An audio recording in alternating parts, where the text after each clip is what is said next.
on my, okay. Because I didn't see level monitoring on my mic, but now I do.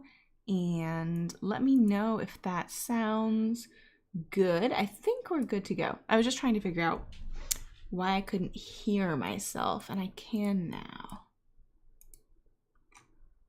All right.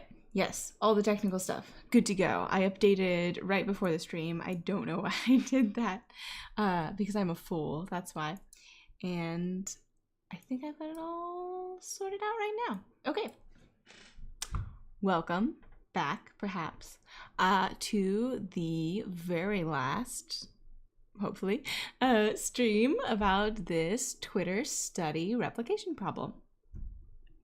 Not problem, project. So this is, should be linked down below, a replication of this paper. There we go. This paper, share of the words here, shy of the character limit, Twitter mood predicts the stock market revisited. So this is a replication of an earlier replication. Oh, sorry, this is a replication of an earlier study, and I am replicating this study. And last time we had sort of an unsatisfying conclusion. I was trying to replicate part of it, and I couldn't. And we sort of ended that stream being like, I don't think I'm gonna be able to replicate this, guys. I don't think it's gonna work. And I have since then been working on it a little bit, and I'm gonna adjust this a little bit so you don't hear the bad sounds. Okay, that should be better. So I have been working on it a little bit since, and I'm gonna walk you through sort of top to bottom what I've done so far for those of you who are just joining. And if you have seen the earlier videos, you can just skip to the end. So here we have all our libraries that we're importing. I don't think we use all of these, so I'm going to go through and sort of figure out which of these we can just chuck. We imported the data. So this is data based on sentiment analysis of tweets. The authors cannot share the raw tweets, but they do share the sentiment analysis outputs. And also the Dow Jones Industrial Average for the date range that they're looking for. The downside of this is that they share the full processed file that comes out of the end of this script, and they are also processing it in the script. So the script that we have, the data that we have, is not the data that goes in the top of the script, it's the data that comes out the bottom of the script. And I've had to do quite a bit of reverse engineering to get it to generate the figures that they have in the paper.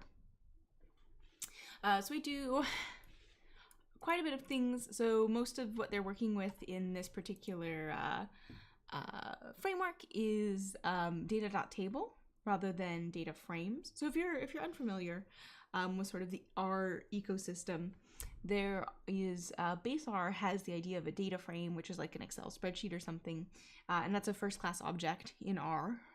If you're more of a Python user, you may be familiar with the pandas data frame, which is a Python implementation of an R data frame, basically. There's also tibbles, which are the tidyverse version, which are data frames with some extra sugar and nice usability features. And then there are data.tables, which are data frames but have really been optimized for performance. So tibbles have been optimized for sort of like usability and user experience, and data.tables have been optimized for being super fast. I tend not to use them in my work quite as much, mainly because they modify data in place, which is why they're super fast. And that scares me because you can write over things that you did not actually want to write over. But this is the data that we're going to be working here is a data.table, and it also has a key. So R doesn't really have any native hashed data structures, so keys aren't really a big thing in the language, but a keyed data table is a data table that has a key, so you can kind of access it as if it were hashed. I don't want to get too much into details, but that's what this whole thing is doing, is converting this CSV file into a keyed data table. And I just sort of discussed my findings here, and we don't have to go over this in depth, but we do have to zoom in so that this text is visible. And oh no, my chat window, where'd it go? I've lost my chat window. Give me a second. I gotta find it back. There we go. All right. If you guys are chit-chatting, I wanna be able to see that is happening. And so what I went through is I sort of went through top to bottom and tried to figure out, what am I going through? This GitHub script, which is provided by the authors. And I just sort of went through top to bottom, except for these top bits that we couldn't do, and tried to figure out what the code was doing and to match it to something in the final paper. So something like, let's open the PDF so we can see some of these things. So something like a table that has results. I wanted to see if I could get the same results. Something like, oh, there we go. I went right by it. So this is from the original paper that they are replicating, and not this paper. This is the one that I'm replicating, if that makes sense. So we wouldn't try to replicate this paper, but something like this, seeing if we could get the same numbers given the same input, and also trying to create the same figures. So trying to create this exact figure given their input. And if we can do that, like if we can create a figure that looks the same, we know that we have sort of followed the same process that they do.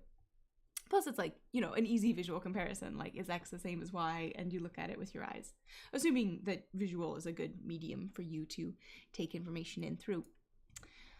So going through this script, which is, if you're interested in taking a look at shabbychef/BOGBT, beware of geeks bearing tweets, and has a lot of interesting things and a lot of sort of examples of a lot of econometrics and time series stuff. So if that's your bag and you are interested in seeing some R code that does that, you can check it out.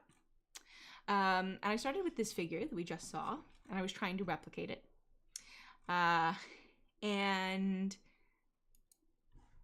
it took, I should probably run this top to bottom. Sorry, so I got that error, couldn't find ggplot because I tried to run this cell that calls on ggplot and a bunch of functions from libraries, and also data sets that I had not imported any of. So this is the exact code that they provided, and this is the image that it made. And as you can see, if we just sort of look at it, I'm going to be doing a lot of zooming in and zooming out so we can read the code and then see the figures. It does not look especially like this figure that was in the final paper. So I spent a lot of time trying to figure out what was wrong. And the thing that, I don't want to necessarily say that like, oh, everybody was doing everything wrong. And I don't want to like dunk on the authors and be like, no, the code's so bad. But the thing that made it more difficult for me, and that I would recommend if you were interested in reproducibility that you not do, that they did, was that they accessed this this object by the row indexes. So, this vector by the indexes. So this is a vector of mood is measured on Twitter over time, and these plots were generated by saying, oh, look at the 400th through 532nd objects in this vector. And I do this all the time. It's like a normal thing that people do, but it's hard for reproducibility because the data that they gave us was not the same data that they were using at this point. Like I mentioned earlier, they're doing data pre-processing throughout, and we get sort of the output of all of that pre-processing. So by following their exact code with a data set that they gave us, we weren't able to reproduce the figure. So what I would recommend doing instead, if you are doing something like this, is to use something meaningful to index. So instead of using just like the numbers, try and have, something else associated with each of those rows or each of those items that you can use instead. And we'll talk about some ways that I did that. And I did eventually get to the point where I got it looking a little bit better. So I plotted the whole data frame that we were given instead of just part of it, and that got us pretty close, as you can see, sort of comparing the original to the reproduction here. So pretty much a success on that one, I'd say. But again, I had to ignore the indexes that they gave us. Those were not helpful. And then I had this table, which had for each of these time series. So I should back up a little bit. So this mood measurement here that's being shown here, there are actually several different types of measures. So this one is what I believe they are calling calmness. So just, is the Twitter sentiment calm? And if you're interested in more details, you can go and read the paper. I would strongly advise against the sentiment tracking technique used in the original paper. In the strongest possible terms, do not do exactly what they did. I'm going to talk about it. I wasn't going to, but it's not bad. It's just kind of naive given sort of the state of the art in natural language processing. And to be fair, if I were doing like econometrics modeling, I absolutely would not be reaching the state of the art. But what they did was they had a list of terms based on this psychological survey that was intended to, here we go, this psychological survey. So anxious or composed, hostile or agreeable, unsure or confident, tired or energetic, depressed or elated, confused or clear-headed. And then they used terms associated with these, and they looked for the presence of those terms. So for the composed thing, they looked for composed, untroubled, peaceful, serene, calm, and relaxed. And if a tweet had those words in it, the more of those words that it had in it, the higher its composed score would be. The reason that I would not do this, those are 6 words. That is a very small list. So the distribution of words is that there are a few very common words, and most words are very uncommon. So if you have, a really large corpus of English text, let's say, maybe like 20 novels, and you're looking at all the text, the is going to be the most common word, and then you're going to have some other words that are pretty common, like of, in, on, your sort of like short function words, he, she, I. And then other words are going to be very, very rare, much, much rarer, all the way to very, very rare.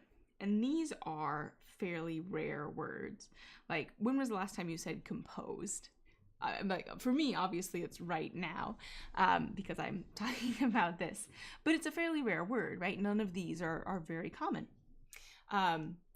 Also, they are only looking at this specific form, composed. They're not looking at compose or composing or other forms related to that. So that's so they're starting with a small word list, and then they're not looking at all the different forms. So that's means that they're not going to be getting a lot of signal, if that makes sense. And then the other thing that they're doing is they're looking along 6 different. I should back up. Sorry, I'm really tired, so I'm having a little bit of a hard time staying on topic. So looking at a list of words and being like, this list of words is associated with this thing, and if you see a lot of them, then you might suppose that you are sampling an underneath distribution. And I will get back to that because Junja Sunaha says, sorry, bit hard to follow without enough prior information, but do you do these sessions often for different research papers? Looks really helpful. Oh, yes, sorry. This one's probably going to be a little tough to follow. This is like the 4th or 5th one I've done on this one. And this is the first time I've gone through a research paper and replicated it. Well, live on camera. But yeah, people find that they're helpful. I'll probably end up doing more. I think they're useful for me. Yeah. Let me get back to ragging on this particular methodology. So the general idea is like you have a word list and you look for those words, and if you see them, then you're like, oh, this is a signal that like something's going on. Fairly common, right? We do that in NLP. We don't use 6 words. We'll use like 6,000, 60,000. Well, maybe not 60,000, but we'll use a long list of words, and we'll use lots of different, make sure that we're getting all the different forms. So if I'm looking at cats and I'm like, oh, I want to find, sentences that are talking about animals, I'll have just like a list of animals, and I'll be like, oh, but I care about cats, I care about cat, I care about... Cat's a bad example because we don't have a lot of like things that we put on nouns. Or if I care about jumping, I probably care about jump and jumps and jumped, right? And all of the different forms. So this isn't like, they're not barking up the wrong tree. They're just working at the wrong scale. So I'm already like, not so sure about the original paper that this paper is replicating, that I'm then trying to replicate the results of this paper. So the charts that we were looking at below, which we're going to go back and look at, we're comparing all of these things. So sort of like an overall trend. Is it more good things or more bad things? And then also looking at this calm axis, so specifically composed first anxious. And in the original paper, they looked at all of them. And this was the only one that they found a relationship with. And they only found a relationship with the stock market prices like 5 days after people felt calm or something. So already you've got, in addition to sort of like, not unreasonable, but not the best NLP methods, you also have a pretty bad problem with multiple comparisons. Because they were looking at, multiple different lags for all 6 of these axes, and eventually you get to the point where you're just doing a lot of testing, and you're likely to find something just by chance, right? Just because you sampled a lot of things randomly, and your test doesn't have a lot of ecological validity, because you don't have good signal that something is going on. Does that make sense? I don't know. Like I said, I'm very tired. We had our big team event where we all met up because we're distributed, so there's people all over, and we all came together and actually like got to spend time together and hang out and play board games, and it was amazing and super fun. But I didn't get to bed until very late last night, and I had an early meeting this morning, so I had to get up early, and I am pooped. I'm very tired. Yes. Anyway, so the things that we are looking at here, to get back to the thing at hand. So I believe that this tone is sort of this composite measurement of all of these. And then this one, S, is sort of calmness, and that's this particular axis, calm versus anxious. And that's the background. And I was able to replicate this plot, no problem, just going top to bottom and reading through their code. Then I tried to replicate this table. So this is summary statistics for different time series. And this one is, I think this one is the calmness. This one is all of the measures. This is all of the measures with a normalization term of 1, with a normalization term of 10, and they have their specific normalization that they do, and we'll look at the code for that in a little bit. And then, so they have, summary statistics, and then they test for whether or not this, each of these time series, these are time series, I don't think I said that, these are all time series, we're all looking at time series, has a unit root. So if something has a unit root, then if you perturb the system, so like, I don't know, if there's a shock to the system or something, you'll sort of establish a new baseline. So if there's like a bubble, then the new baseline is going to be higher, and it'll just sort of hang out there, and it'll jitter around it, but the sort of like the new normal will have changed. And then the other option is that you don't have a unit root, and in that case, if there's a big change to the system, like there's a bubble or a bust, the system will return to whatever trend line it was on originally. So the sort of sudden change won't continue. There we go. So we were checking to see if this has a U to root, and it looks like it doesn't, sort of just looking at it. Like there's this big dip, but then it sort of comes back up to where it was and hangs out in the same place instead of having a big dip and then staying down here, if that makes sense. So that's what this test is testing for. And these time series all don't have a unit root is the idea. Oh, here's the normalization I was mentioning earlier. And a big part of the paper that this paper was trying to replicate the normalization term used by the authors of the original paper that they were trying to replicate. So this was a lot of the meat of the paper that I'm trying to replicate. Sorry, it's small. I'm gonna make it a little bit bigger. Whoop.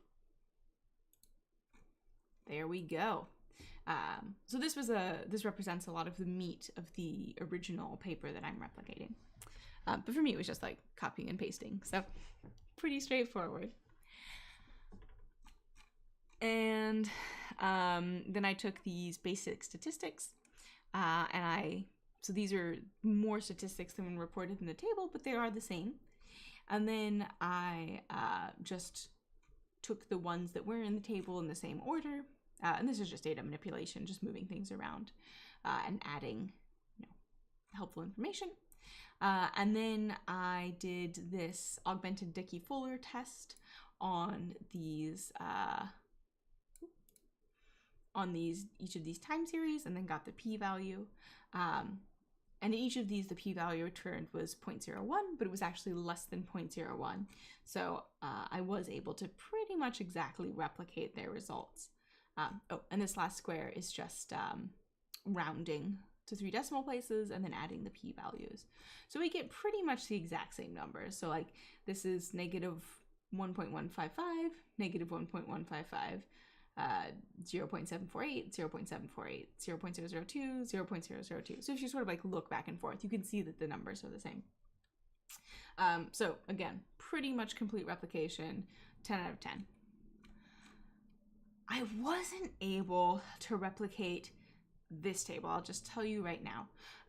So these are regressions on the tone measurements that we have. So from the Twitter analysis that I am, a little bit skeptical of the tone. And they also looked at the sentiment score from the Sentimenter package. And then also the Dow Jones Industrial Average. So is there a relationship between these scores and the Dow Jones Industrial Average? And then they looked at the full sample, and then they looked at just the subsample that the original paper was looking at.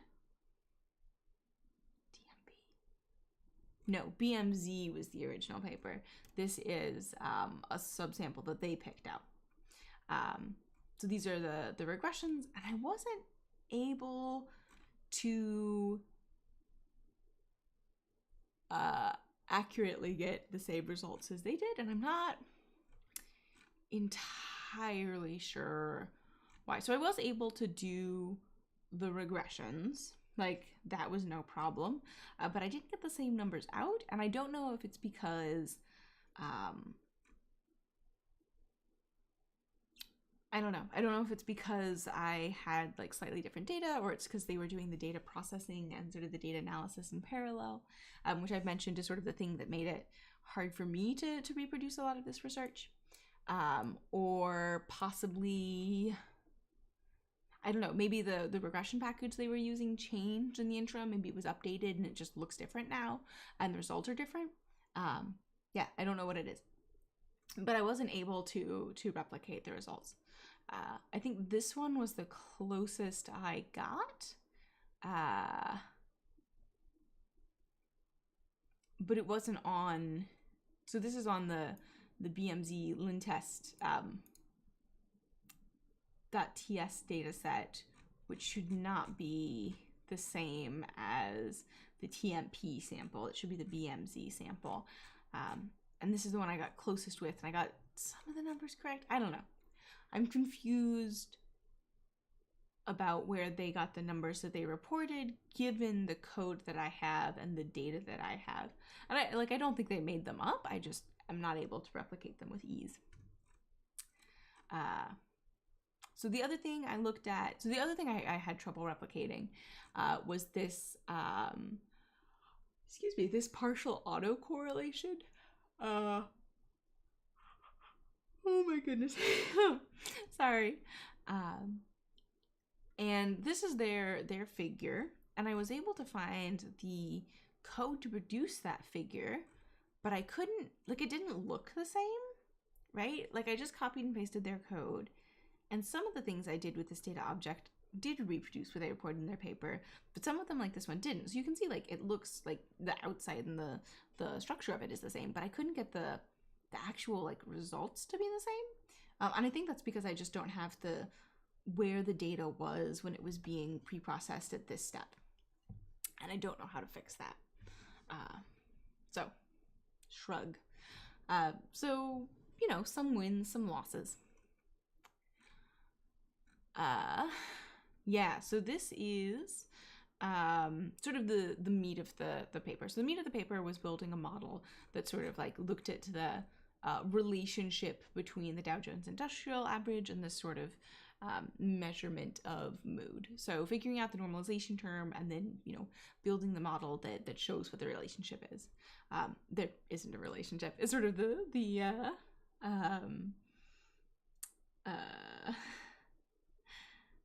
point of this paper. They were not able to replicate the original study authors' findings. Which is, again, using the way that they measure tone is not super surprising to me. Like, even if there is something there, I don't know that you're going to get it with that particular approach to measuring sentiment over time. So this is the showing the relationship between the tone measurements and then also the Dow Jones Industrial Average and at the different lags. Because if you remember, I mentioned the authors of the original paper only found it at a certain lag. So we're looking to see if we can find that. So this is like this is like the modeling part of the paper, basically. This is where the machine learning is happening. Although I think they would call this statistics and not machine learning. And this little bit took a lot of crunching on my part, partially because the packages that they were using changed a little bit, so I had to sort of do some rejiggering to handle the versioning problems, but mostly because the original code used, again, the row indexes, and I instead used the dates from the dates column. So this is a little bit more like it's based on something in the data that we can follow, even if we don't have, you know, the full data, as opposed to this one, which is based on just sort of slices of a particular data frame that I don't have. Yeah, so we got the data frame looking good and the way it should to be fed into the later parts, and this took ages. This took so long. You would not believe how long this point took. So from data pre-processing down here to training models, just probably 3 or 4 hours. Not that long. Quite a while. It took forever. And here's actually training the models, and this was like trivial. This was very easy once the data was in the right place, which is, I mean, welcome to data science. It's moving stuff around in cells, a lot of it. Not by hand, but yeah. So they're building generalized linear models, and they are fitting them across this relationship with lag and so on and so forth. And you can look some of these up if you're interested. And they found that so they were sort of doing feature selection, or not feature selection, hyperparameter selection. And sort of one of their main findings here is that there's sort of like well, it's not a finding. Something that they say here is that there's sort of different reasonable parameter choices for these two sets of data, which is sort of interesting. And then they fit another model, and then they use that to make predictions, and then they have an error. It should run up to here? Okay. For some reason the code stopped running at this cell, and I don't know why. This should all work. It was working earlier. Whew. Which, like, famous last words, right? And then this horse race is sort of the predictions of the different models. And it doesn't work. Okay, we need to figure out how to get that work. Anyway, so I was going through this script from top to bottom, and I'm going down, and I get pretty much to the very end. And at this point, I noticed that there are some plots in the script. And when I go and try to plot them, it turns out that they are the plots from the figures from the paper that I had been trying to make earlier. So if you all remember, not this one, if you all remember this one, oh, it doesn't work. Okay. I think I can't say daily mood.dataframe. I think that's the problem. Yeah, if you'll remember this, that I spent a lot of time remaking by hand, the code to make it was just down here in the bottom of the script that they provided. And if I look at, this is just another, what's the word I'm looking for? This is just another figure that they provided the code for, and I just like didn't see because I was going top to bottom like a doofus. No, that's very reasonable. It's very reasonable to go to top to bottom. So anyway, I was able to reproduce a lot more figures than I thought I was when I was getting towards the bottom. But now we have to do some debugging because I thought it worked, but it don't.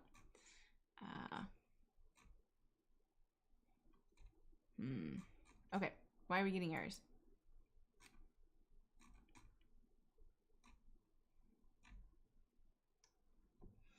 Actually, let's do what Jake Vanderklas recommends when you're sort of trying to ensure reproducibility, and let's restart our data frame. Woof. Let's restart our notebook and run it from the top. Where did all my code go? Okay, we good. There was a very bad moment where I thought all my code had been deleted, which would have been a very bad bug.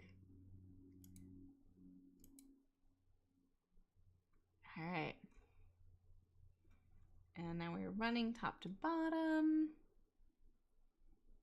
loading our packages. Hopefully it'll just go all the way through. Let's see.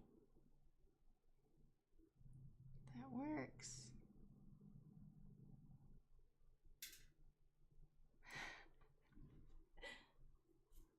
That's my hedgehog. He's drinking. And we get to this point again. Why does it stop on this cell? Because it doesn't have errors.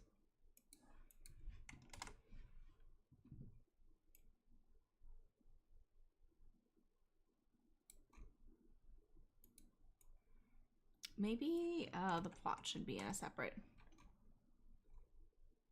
cell. Maybe that'll help us out.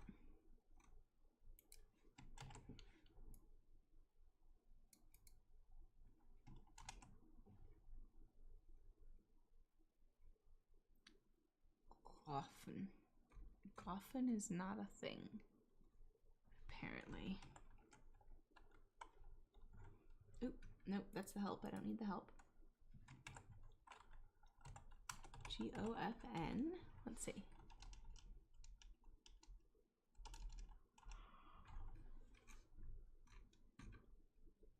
Oh, Judy.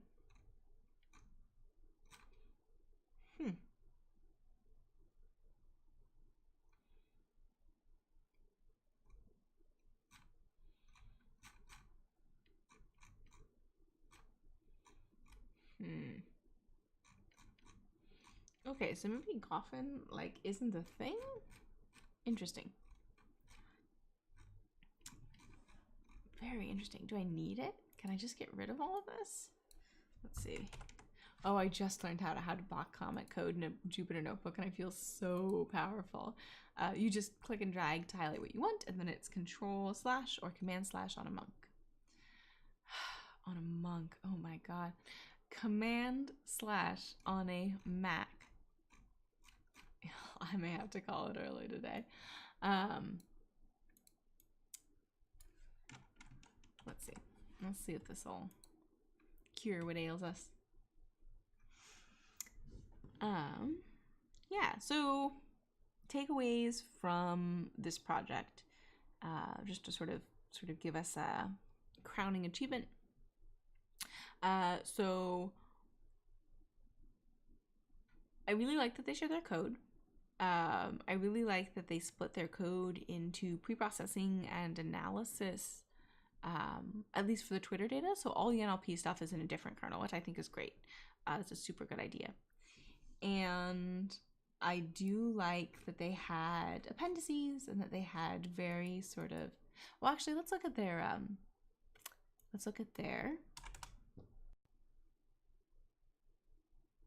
GitHub repo. So README, good sort of like clear explanation of which paper that this is attached to, which is a super good idea. A lot of sort of research GitHubs, even though they're attached to a certain paper, just sort of like, it's not mentioned anywhere. You have to sort of figure it out. You have to deduce it from file names or whatever. So that's nice, some metadata. This is the data file that we were presented with. So it would have been good to describe sort of the provenance of this file, like which code produced this file. So if we still wanted to do the thing with so this pre-processing script, so having a pre-processing script that did the Twitter pre-processing. So these won't run if you just try and run these. We don't have this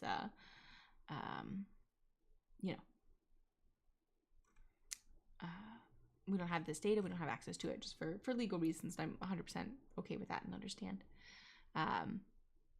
We've got this pre-processing file, lots of functions, very functional, which is excellent, very R-like. But it would be nice if the rest of the pre-processing was also in a second file. Or maybe just like data preparation, because it's not quite pre-processing, but it is like transformations that are being made. And I do understand that things like what the normalizing score actually means is a big part of the contribution of this paper. But still, personally, I would put it in a different script. So you had sort of like the Twitter sentiment analysis, and that's one thing. And then you had the normalizing the sentiment analysis and, attaching it to the time series. That's like a second thing, right? And then you have the third thing, which is actually doing your statistics and your visualization. And I would split that out, so that's a third thing. And then within this script that we are working from, this script.r, which is, could be more informatively named, maybe. So we still have some like reading things in and munging that we can't replicate. So I think it makes sense to me, if you're going to have part of your pipeline that's replicable and part of your pipeline that's not, to make sure that the parts that are replicable are together and the parts that are not are separate. So having code that I can't run and just part of this file makes it harder for me to actually replicate the research, because I have to figure out what parts of the code that is and then work around them. And in this case, actually reverse engineer what they're doing based on the data I have.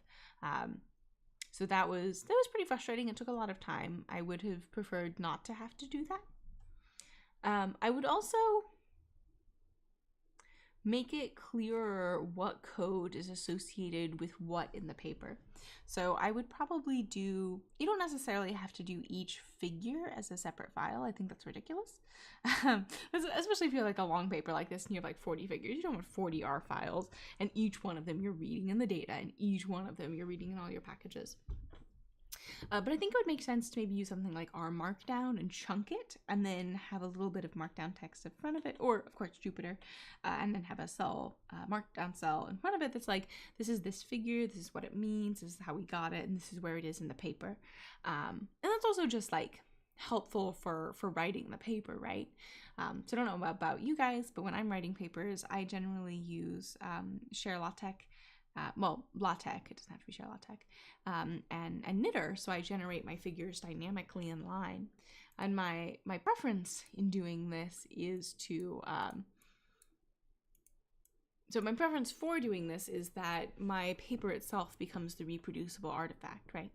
So when I share my paper, I share my raw LaTeX that has my R code in it, and I also share my data files, and then I do the pre-processing that I still need to do, which mostly I do beforehand, so I have nice clean data files as in the paper itself. So every time I compile the paper, I'm actually running all the R code and dynamically generating the figures. And that's just one way to do it. You don't have to do it that way, but then it makes it very clear what code is producing what figure, because if you look at the raw LaTeX, that is the code in the space where that figure is in the paper. Yeah, so that's something that I think could have been improved in this project from a replicability standpoint. Again, it was, it was published. I was not the peer reviewer for this paper, but I'm not an econometrics person, but it seems like a good paper, and I enjoyed reading it. Yeah, and the other big thing that was a headache for me was the indexing and talking about data based on its index rather than based on other qualities of the data. So you can see, like, well, this is column, so you can get away with that a little bit more, I guess, but I probably would have actually done column names and done like a vector of column names and indexed using that rather than doing like a numeric index. And that's just, it's more defensive in the future if you have other data. It's sort of clearer what you're doing, because I don't necessarily know what's in row 4, right? You know what's in row 4 because you're super familiar with your data if you're a researcher. But if I'm coming back and replicating your paper, I don't know what's in row 4. And especially when I don't have access to all the raw data, that makes it super hard to figure out what you're doing. And again, like, I don't think that they're, like, I'm not accusing anybody of making up data or anything. Like, I just can't get to the same place that they did all the time because I can't follow the same process exactly. Yeah, some good things. Obviously, shared, fantastic. There's also super good documentation. So there's actually a whole couple of appendixes. So there's one just about the data that's really about the data documentation of the data set. Which is especially fabulous because I can't share the data. So sort of like anticipating that we might want to know what an EDA looks like and sort of giving us that in lieu of the data, which is nice. There's also a whole appendix on the methods that they used and just sort of a discussion, which is, again, really cool. I like that. That's super helpful. I don't think you have to necessarily do this for every single paper that you write a second paper basically about the methods that you use and justifying it, but this is a really nice touch. I think it's really good. It helped me to understand the paper more. It really allowed them to sort of spread out more and really take time. So I really like that. I think that was a good idea. They also provided the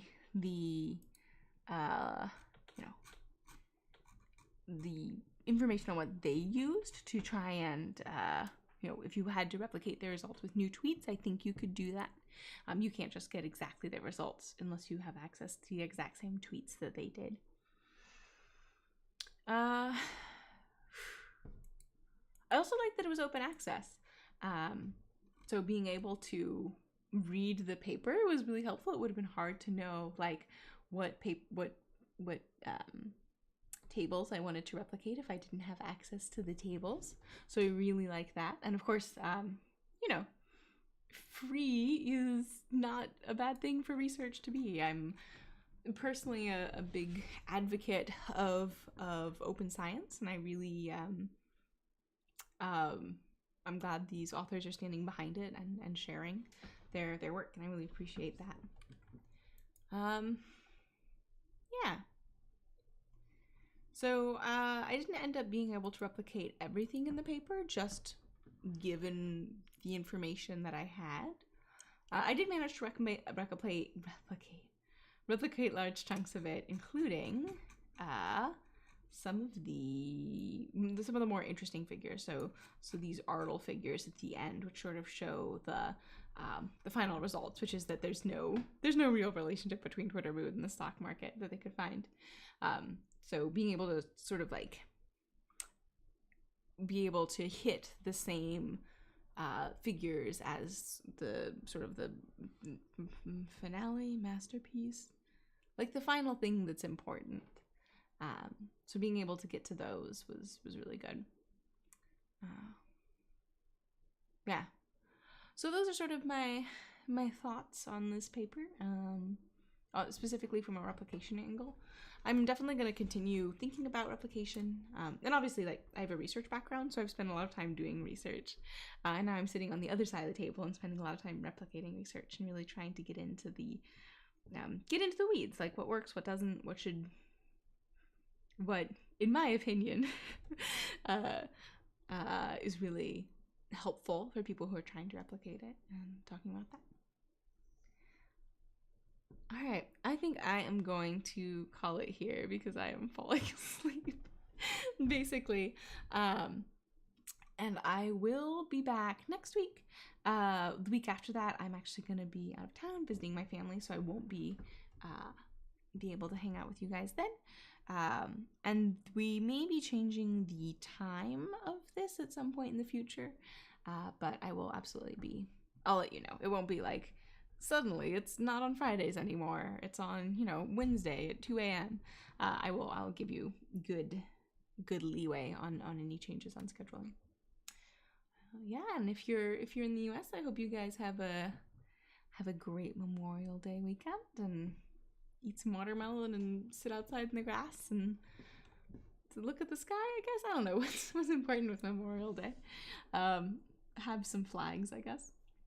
Yeah. I will talk to you guys next time. Bye-bye.